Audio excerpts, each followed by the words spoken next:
Hello everybody, and today I'm going to be showing you how to make a sitting dinosaur. So turn this first block 2 times, and then count 1, 2, 3, 4, 5, 6, and then turn this next block towards you. Right, now turn this block down, and turn this block to the right. Next, turn this block 2 times, and then turn this block to the back. Now turn the next block towards ahead, and then turn this block down.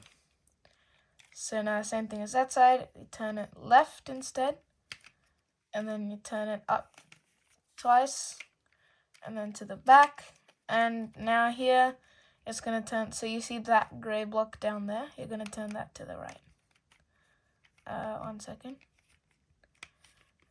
So you're going to turn that to the right. Alright, and then now you're going to turn this upwards. And there you go, you have a sitting dinosaur.